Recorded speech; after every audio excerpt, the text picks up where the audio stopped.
Baik, sambil-sambil kita menderma untuk sudahkan kutipan nak cat masjid kita. Kita tengok soalan orang Bukit Payung. Saya solat isyak berjamaah di masjid, mula ikut rakaat yang ketiga imam. Pada awalnya niat nak solat qasar dalam takbir ihram, tapi lepas imam salam ubah niat tambah jadi 4 rakaat. Sah tak? Jawabnya sah. Dia nak sembahyang 2 saja. Dia ikut, dia 1 rakaat, imam sudah 3. Imam pun salam, dia pun baru naik tambah 3 lagi dan 1. Jadi jadikan 4 rakaat boleh dalam khilaf ulama. Tapi ada yang mengatakan sah. Saya selalu bawa Quran ke tempat kerja dalam beg. Saya itu ada juga barang-barang lain. Boleh ke gitu sekali dengan Al-Quran? Boleh, dengan syarat tidak ditindih. Maksudnya ni Quran dia pun dalam beg, jangan bubuh benda lain atas tu. Faham? Kalau begini boleh. Quran yang boleh tindih dia Quran juga. Banyak di masjid kita tengok letak cermin mata, nak kunci kereta, nak kunci motor, buat takut bang. Hak berat sekali kayu sugi. Topok buat takut Quran. Lepas tu memayang. Lepas tu kena mengaji. Kata ulama haram. Berdosa tu. Tidak memuliakan Quran mushaf. Tak? Jadi nak bawa buah barang biar gitu. Jadi kita bawa beg baju. Buah baju dulu, Quran tu datang. Jangan buat macam benda lain ikut nak rocoh. Ini mushaf. Turun daripada langit. Maknanya tulis ni jadi makhluk dah. Kena mulia, betul tak? Soalan seterusnya.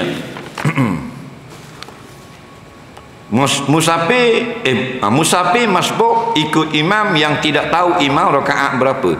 Nak niat qasar atau niat solat tamam? Jawabnya, kita tak tahu imam semayang berapa rakaat, maka kita dengan ijtihad kita anggap imam ini semayangnya 4 rakaat. Kita pun tahulah. Kalau kita tak tahu sah atau tidak, jawabnya sah juga. Dan jika rakaat dia lebih, maka kita ikut. Contohnya, kita ingat dia semayang 2 rakaat, rupanya 4 rakaat, maka kita sudahkan dengan 4 rakaat. Kalau kita 2 tak boleh. Semayang tempat suci, lepas tu cicak berak depan sujud saya, apa perlu saya buat? Jangan stick cicak tu. Dia nak semayang, dia semayang cicak berak tepat nak sujud, tok jatuh tarik cicak. Jadi macam mana nak buat? Jawabnya, semayang tidak batal. Batulah wajib suci semayang ni, syarat sahnya suci dari najis, iaitu pada pakaian, badan dan tempat. Badan tak ada najis, pakaian tak ada najis, tempat ada najis. Maka apa makna tempat itu suci? Tempat itu semuanya suci, iaitu segala tempat yang bersentuh dengan orang semayang ketika qiyam, ketika rakaat, ketika sujud, ketika duduk. Jadi kalau duduk, segala pekerjaan semayang kena tak najis tu? Tak kena, sah semayang. Dan nak sujud, sujud sini najis, sujud sini. Dan najis ada sini, sah, jangan bersentuh. Sentuh pek barulah batal. Contohnya anak mari kecil tengah-tengah sejadah, dia pun sujud, tak kena. Katanya ulama, tidak batal jika bersententangan dada ketika sujud dengan tempat tu yang kena najis. Setapak air kecil atas sejadah, kita sujud atas, dengan dada kita setentang dengan najis, tak kena. Tetapi bila kita nampak sunat kita bergerak ke kanan atau ke kiri atau ke belakang supaya terkeluar daripada sempadan rokok sujud di atas najis. Soalan seterusnya, Allah membeli diri orang mukmin dan harta mereka dengan ganjaran syurga. Apa maksud Allah beli itu? Bukan macam kita beli dekat DIY. Maksud beli situ, Allah maksudnya kita berjihad dengan jalannya, dengan terkorban nyawa kita, perang Badar, perang Uhud. Apa mana Allah beli jiwa orang beriman? Allah ambil rohnya, atas dasar, atas tukar dengan perjuangan itu, dan balasannya kat lagi Allah bolang syurga. Itu maksud dia. Bukan jadi kena beli jadi hamba tau. Maksudnya tukar nyawa mu aku ambil, aku beri syurga. mu berperang, berjihad. Bak jual beli ni kan makna tukar. Asal mana jual beli benda? Iwat. Maksudnya tukar. Saya nak beli selipar kata kita orang Kedah. Tuan Kedah dia ambil selipar. Dia beli selipar ke kita beli benda ke dia? Pitih. Tu panggil iwat, tukar. Aku beli selipar kamu, mu pitih aku. Aku beli pisang mu sikat, mu pitih aku. Tu iwadun, tukar. Jadi mujuang jaga agama aku, nyawa mu aku ambil, syurga aku bagi kamu. Lagi tukar. Soalan seterusnya, beri makan orang puasa dapat pahala seperti orang berpuasa, tapi tanpa mengurangi. Soalan saya, beri makan tu kuantiti banyak mana? Bolehkah saya ambil lauk saya sikit bagi orang puasa, kita beri makan jugalah kira. Baik. Dia kata bila kita beri makan orang yang berpuasa, maksudnya kita dapat pahala puasa. Ya betul. Tapi bukan beri makan di tengah hari. Apa puasa? Ambil aku nak bagi si buku. Bukan, maksudnya dia makan waktu berbuka. Dia jamu orang itu, beri makan orang itu berbuka dengan makanan dia. Banyak mana tak kira banyak mana. Di sisi Allah sedikit dikira banyak. Kita sisi manusia banyak kira sikit. Kita boleh 3,000 sikit faham lagi? Betul tak? Sikit lah. Kita sikit, barang banyak sikit, Allah sikit banyak. Jadi orang ni beri nasi lemak buku, orang tu pula beri air taping seraju, dia pun dapat dua tu buat buka, dua-dua tu dapat pahala dia puasa. Dah pahala kita hilang, dah hilang. Kita dapat 100 tu 100. Dak tuwi kemu sutik 100 kau. Kerana Allah ini ghaniyun. Dia bukan kerajaan dunia Allah. Faham? Dia ghaniyun, kaya sangat. Soalan seterusnya. Bolehkah sunat niat gabung, contoh taubat dengan hajat? Mohon penjelasan. Dia solat hajat, lepas tu sunat taubat, boleh? Ada ulama kata tak boleh. Ada ulama kata boleh. Ni fiqh. Tapi yang terbaik kita keluar daripada khilaf, iaitu kita buat asing-asing. Solat hajat suku, solat sunat taubat suku. Ma aksaru fa'la aksaru sawaba. Lebih banyak berbuat, lebih banyak pahala kita dapat. Soalan seterusnya, guru membuka aib murid dan memaki hamun, mana boleh? Nabi kata jangan buka aib orang. Kita buka aib bini kita, ayah buka aib anak, tak boleh. Guru buka aib murid, murid buka aib guru, tak boleh. Mana boleh?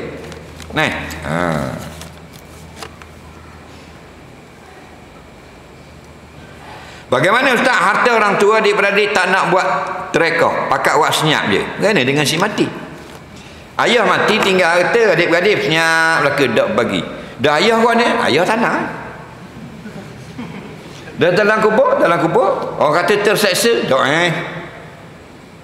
terseksa gua ni, dia sesadah dia. Lagi. Sesadah. Wa an laisa lil insani illa ma sa'a, kata Allah. Dan bagi seseorang itu apa yang dia usahakan itu saja dia dapat. Melainkan dia mati dah, usaha orang lain itu dengan perintah dia. Contohnya dia kabarkan anak dia sulung, mu jangan bagi kau orang. Faham? Buat senyap lagi. Jangan bagi kalau kau mati. Harta kau buat senyap. Maka dia yang suruh, maka anak itu tidak bagi, sedangkan berbagi itu harta orang itu wajib, maka mayat terlibat sama diseksa. Faham lagi?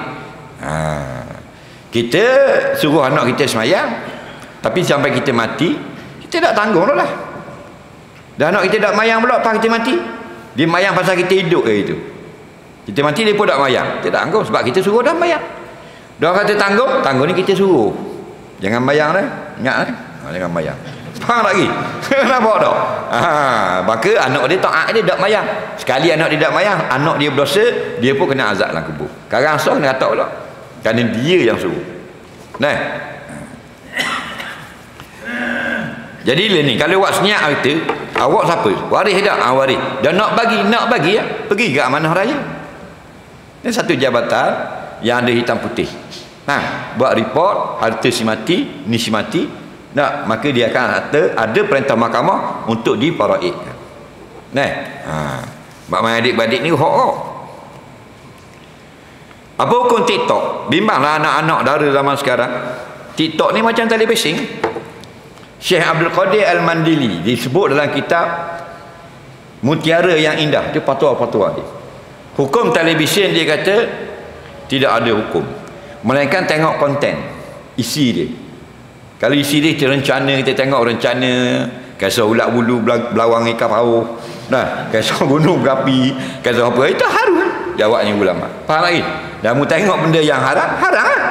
Maka TikTok kita kok, TikTok itu diambil gambar Ustaz Somad, petik 2-3 patah pesanan, haram lah. Taklah berdosa dan dapat pahala pula kerana dia beri manfaat. Nah, TikTok tu diambil gambar rata berita mengumumkan suatu perkara yang penting, tak ada masalah kan. TikTok tu anak dara tergedik-gedik macam beruk jatuhlah budu, faham lagi, jadi haram. Nah, ngejelek, ngetunjuk tekok, tunjuk kopek macam-macam peseng lah ni. Nah, berat nah, tu haram. Nah, boleh dosa. TikTok ni hak pelik-peliknya puang bodoh-bodoh ni Indonesia, China, Malaysia. Kita hebat dah dari labang Indonesia hebat ni. Baru dahsyat lagi dia. Tapi kita ke arah tu.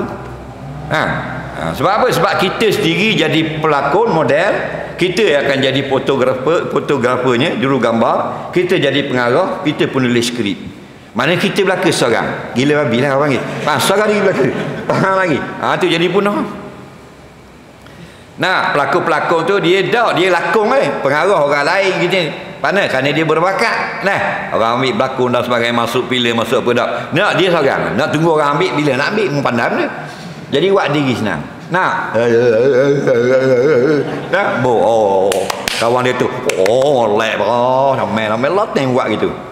Nah, dan selepas baru hari ni dia buat dapat 3 like. Kemarin dapat 7.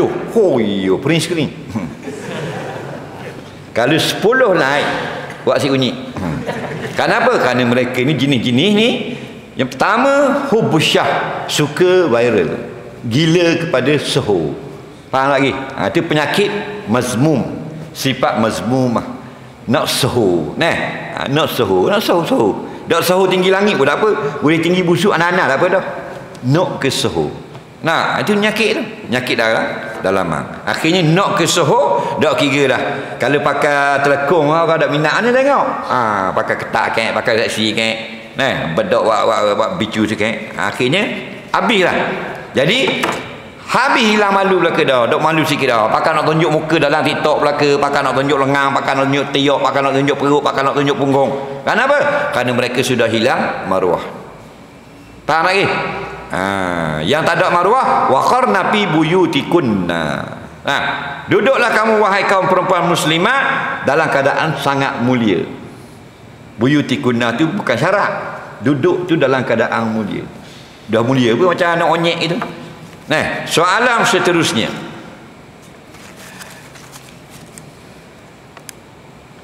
dalam sembahyang wajib saya baca doa iftitah yang panjang. Terkadang dalam sembahyang sunat saya berasa malas untuk baca doa iftitah panjang. Bolehkah jika saya baca doa iftitah yang pendek? Boleh. Baca doa iftitah yang pendek, baca doa iftitah saja tanpa baca takbir. Contoh, Allahu Akbar, wajjahtu wajhiya lillazi fatara samawati wal arda. Itu doa iftitah saja. Lagi. Dan kita nak baca panjang boleh. Allahu Akbar, Allahu Akbaru kabira, walhamdulillahi katsira, wa subhanallahi bukratan wa asila. Baru wajjahtu wajhiya. Nampak? Nabi beberapa riwayat dimulakan dengan wajah tu selalu. Ada pun baca Allah kabira, sahabat Nabi. Imam Syafi'i dan ulama-ulama mujtahid himpunkan yang sahabat dan yang Nabi menjadikan yang lebih afdal. Soalan seterusnya, saya menyamar dalam media sosial kerana nak minta maaf melalui chat messenger. Atasan saya mengumpat. Saya takut jika saya tunjukkan diri sebenarnya padanya, takut jadi perbalahan. Jawabnya tak apa, asal kamu bercakap untuk dirimu. Malu nak tunjuk mukamu, bermuka monyet. Tapi saya gini, saya telah mengumpat Tuhan, saya nak minta maaf. Maksud tu sampai. Tuhan dia kata mana seorang nak tengok muka. Dia tak perlu. Kenapa? Kerana nak menolak mudarat. Nah, soalan seterusnya. Apakah orang beli kucing banyak tapi kurung dalam sangkar? Jangan kurung. Budak-budak dia tengok anak burung jatuh. Pek, pegang tu. Ya, anak burung jatuh kan?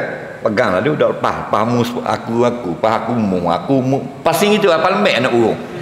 Nabi kata, ambil dari mana? Dah anak burung. Lepas dia siang dia. Tambah. Ya Nabi suruh, tambah. Budak-budak ah. Nabi pun bayar itu. Faham lagi? Beli dan Nabi lepas. Apa maksudnya? Maksudnya jangan kurung. Kalau nak beli biar dia bebas. Faham lagi? Kerana Allah buat ni bukan untuk dikurung. Betul tak? Kalau boleh biar bebas. Nak beli bebas. Kalau nak beli burung biar boleh terbang. Sarangnya besar. Nak? Kalau kita orang kurung pun latang mana?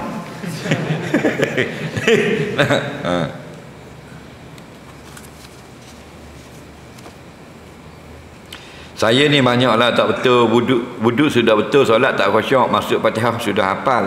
Jadi nak baiki macam mana? Teruskan istiqamah. Selalu berdoa kepada Allah. Yang beri kebaikan Allah.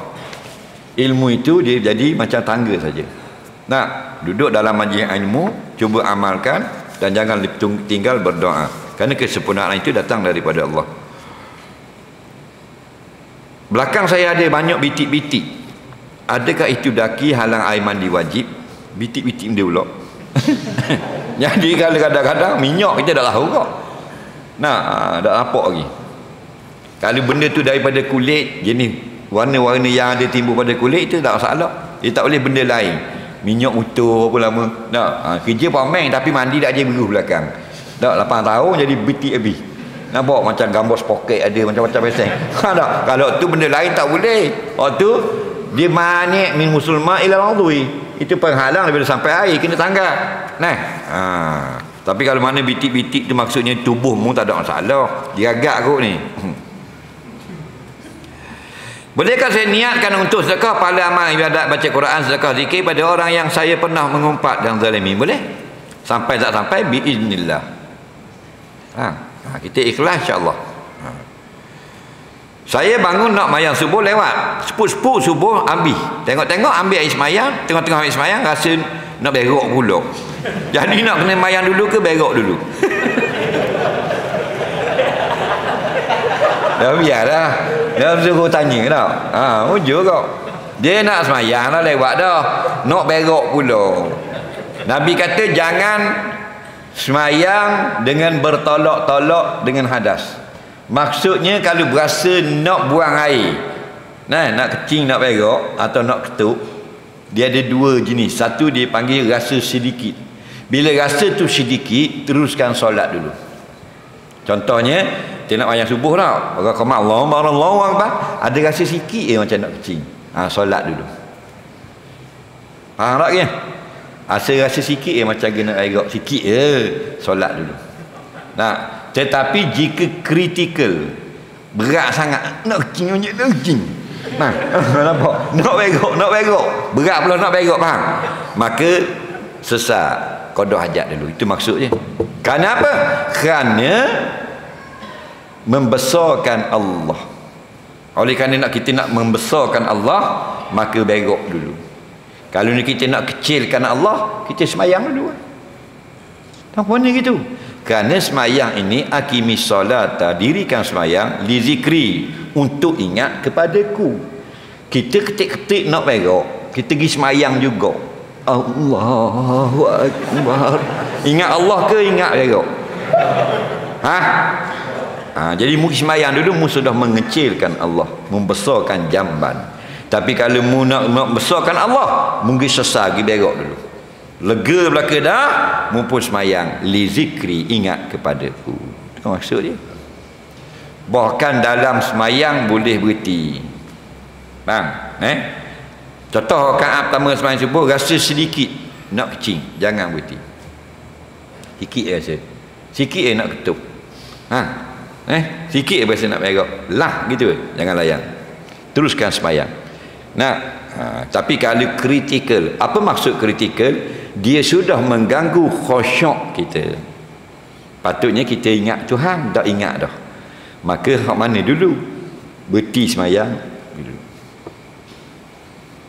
Nak ketuk ni, nak ketuk duk tahan kok. Nah, tu imam suruh jadah.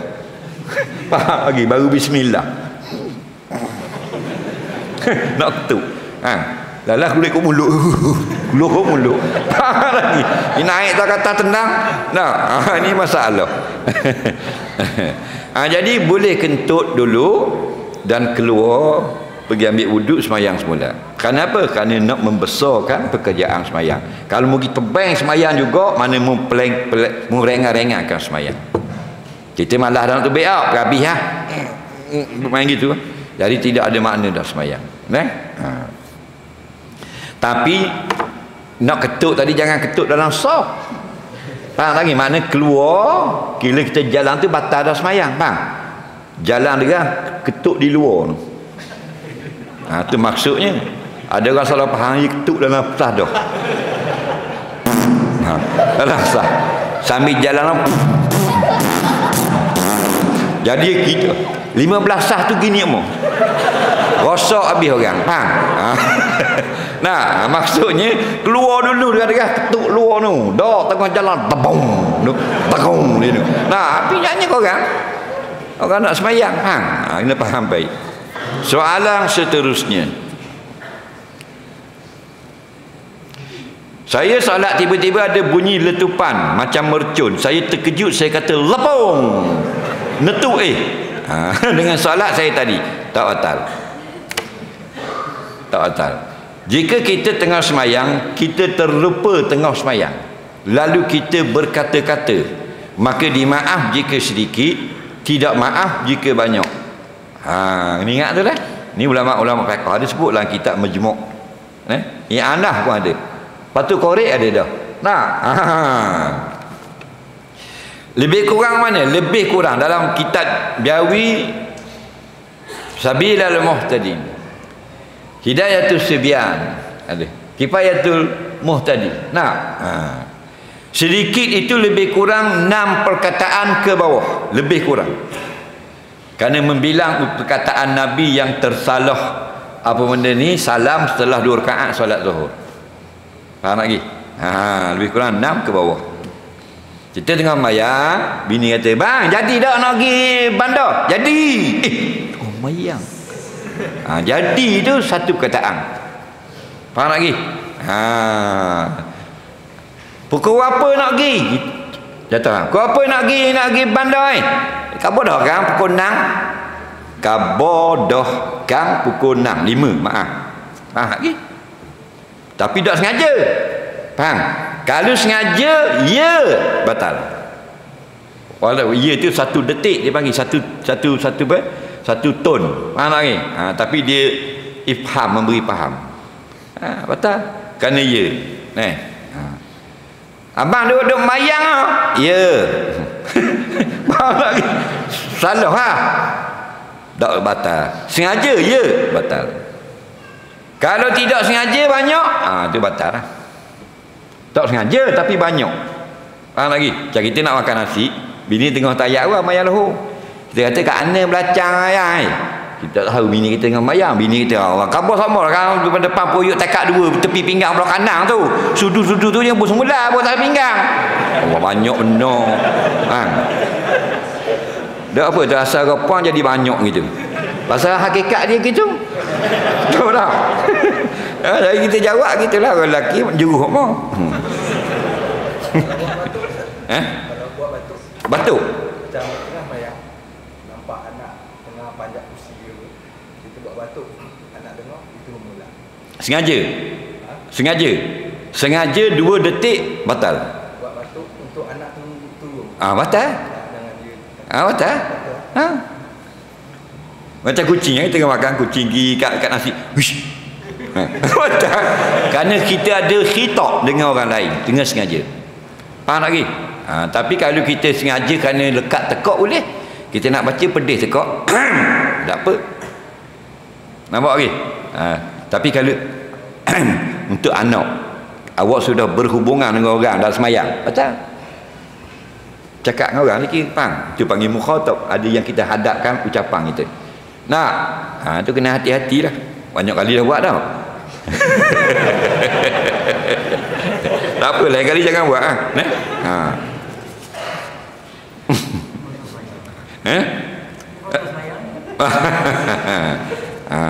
Dak dua bunyi kalau yang tak ada maksud tak batal, dua bunyi batal. Kerana dua bunyi tu walaupun tidak membawa makna. Jadi sebaik-baiknya jangan buat. Jangan buat. Untuk orang jangan buat. Kalau kita tak keluarkan bunyi makruh. Contohnya budak tu mari anak nak kat kita, kita anak pun lari pula. Tak jadi nak kacau. Tak. Budak-budak jangan main budak-budak. Budak-budak kalau ayah dia ajar dah ayah dia tengok gitu, anak ni takut. Ada anak itu? Ada? Bukan semua tapi ada gak tidak takut ayah dia. Ayah dia buat anak dia. Lari. Ayah dia lari ayah. Nampak tak? Ada kata orang duk cerita tak tahu betul ke tak. Jadi anak dia ni kalau gimoh orang, dia ambil barang, baju bunga ke apa kan. Ayah dia dah cakap. Tengok itu. Anak dia pun letak mula. Kalau pergi kedai-kedai dia buat gitu, dia pegang mainan. RM9.7 okey ke? RM97. Lego buat terbang satu. PT RM60 lah kocek. Ayah dia. Anak dia pun taruh mula Lego. Nampak? Ada kat gitu. Pasal mak dah dia apa? Bilik mandi tapi ada juga kecing. Boleh tak kita baca doa? Tak boleh. Tempat buang najis walaupun sekali-sekala tak boleh. Dia kira bukan tempat untuk berdoa. Jadi kalau kita nak baca doa, nak baca zikir sebelum masuk tandas. Termasuk sebelum buka pintu boleh. Jangan masuk lagi, baca dulu. Allahumma inni a'udzubika minal khubusi wal khaba'is dan seumpamanya. Baca doa. Masuk tandas, lepas tu ambil wudu. Keluar lagi baru baca doa. Asyhadu an la ilaha illallah wahdahu la syarikalah. Allahumma ja'al minat tawabin wa ja'alni minal mutatahhirin. Baca di luar, tak ada masalah pun.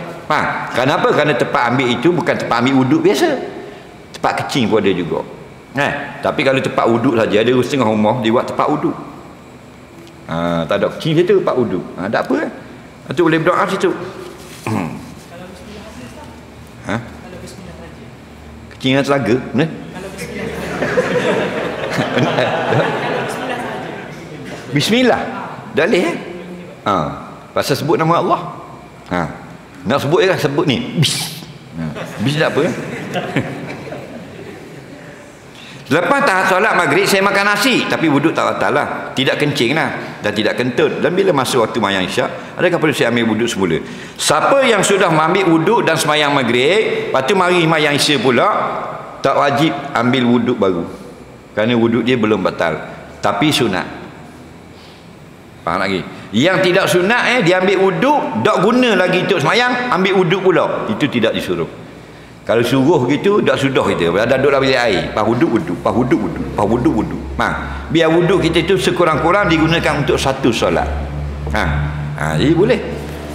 Macam kita gaya-gaya ramai Isya, nak semayang Isya, ramai mana orang tak pergi ambil wuduk. Tak ada masalah. Siapa pergi ambil pula sunat. Al-wudu' alal wudu'i nurun. Wuduk atas wuduk. Wuduk dah dan belum batal. Dia ambil wuduk yang baru, cahaya. Maksud cahaya ni, kamu akan cerah lagi pada hari kiamat. Soalan yang ketiga sebelum akhir.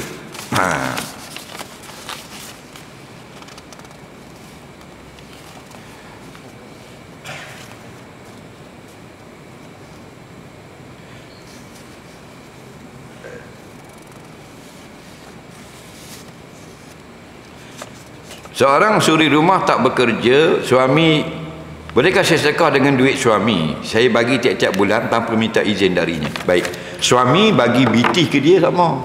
Tak kira seminggu wi 100, sebulan wi 500 contoh. Bolehkah bini dia sedekah?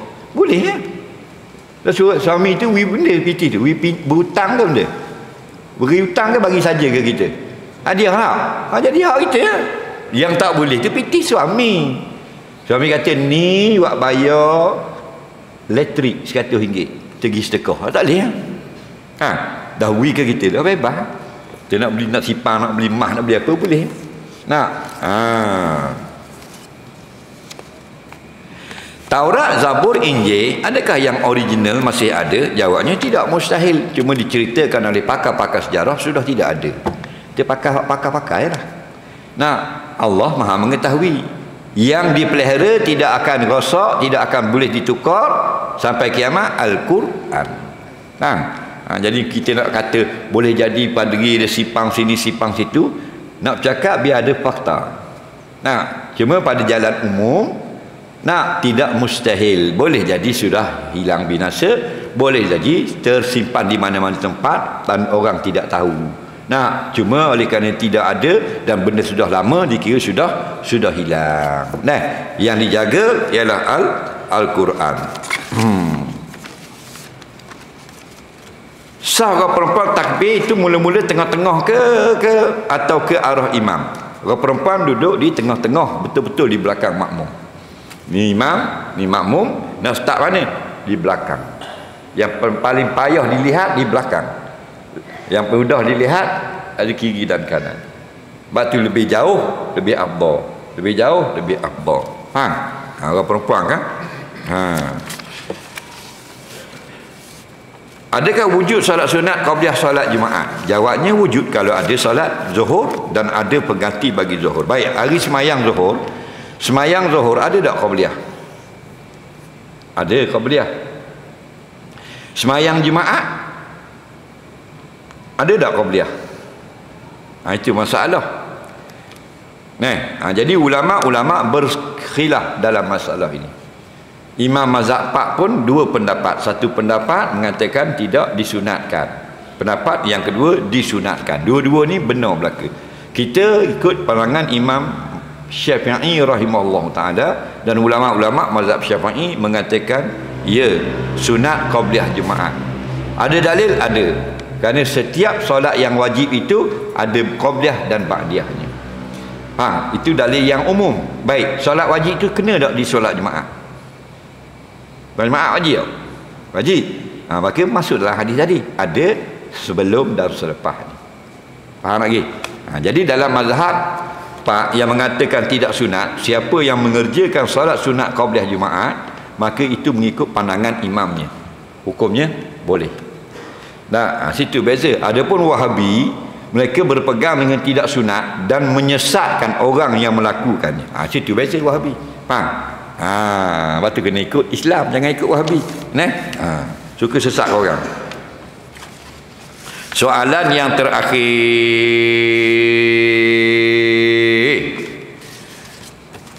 apa pendapat Ustaz tentang SOP di stadium dan di masjid? Tak ada dah ni, tak ada SOP dah, sikit-sikit je tinggal. Mudah-mudahan segera hilang apa ni wabak yang sedang melanda negara kita. Tapi nombor tu lah makin naik. I got number. Mana nombor tu kan? 9,000, 10,000, mungkin orang kata tambah raya pula kat lagi.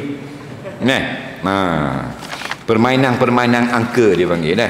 Baik, kalau 10,000 orang positif, soalan saya lah, berapa orang test? Berapa orang perlu dites untuk dapatkan 10,000 orang positif? Kita ni kena tanya jangan terima belaka. Betul tak? Kalau 10,000 orang positif, berapa orang yang dites? 100,000 tak boleh. Sebab kita sekarang bukan 10% yang positif.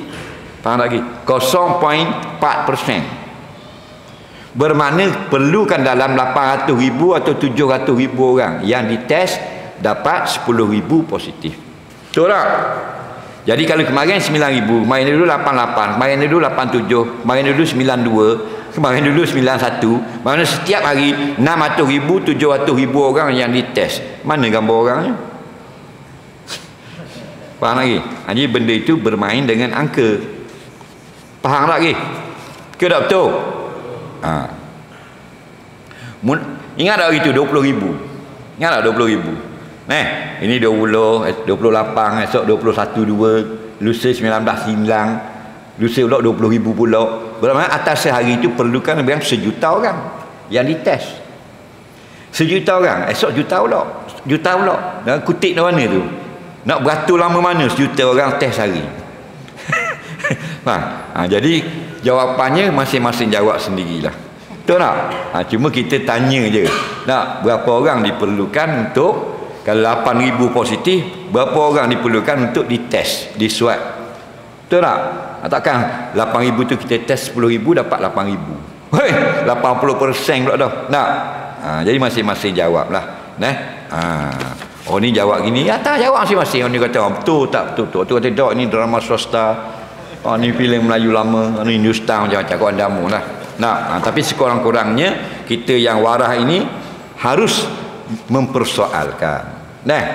Jadi kita semua tak nak wabak, kita tak nak penyakit. Apa yang kita ambil daripada pemerintah pada-pada. Berpada-pada. Bukan semuanya betul belaka, bahkan bukan semuanya kita tolak. Kerana kita ni umat Nabi SAW, umat yang bijak. Adapun daripada Allah dan Rasul, semua kita terima secara mutlak. Ada orang semua hak kerajaan tak boleh pakai belaka, itu salah. Ada orang semua kita wajib kena taat belaka, itu pun salah. Atiullah wa atiur Rasul. Taat Allah dan Rasul itu mandatory. Itu veto. Wa ulil amri minkum, maka begitu juga dengan pemerintah, tapi mereka tidak mutlak. Selama mana benda itu betul, kita akur. Jadi maksudnya kita mohon pihak kerajaan segerakan buat kajian tentang SOP dan sebagainya. Kerana apa? Kerana kita orang yang jenis pergi masjid dan sebagainya, perlukan benda-benda yang keputusan-keputusan yang memberi berita baik kepada majlis ilmu dan sebagainya. Begitu tak? Wallahu a'lam. Bismillahirrahmanirrahim. Allahumma anfa'na ma 'allamtana, 'allimna bima yanfa'una, rabbana atina 'ilma, rabbana atina fid dunya fil akhirati hasanah wa qina azabannar. Sallallahu sayyidina Muhammadin wa ala alihi wa sahbihi wasallam. Walhamdulillahirabbil alamin. Assalamualaikum warahmatullahi wabarakatuh.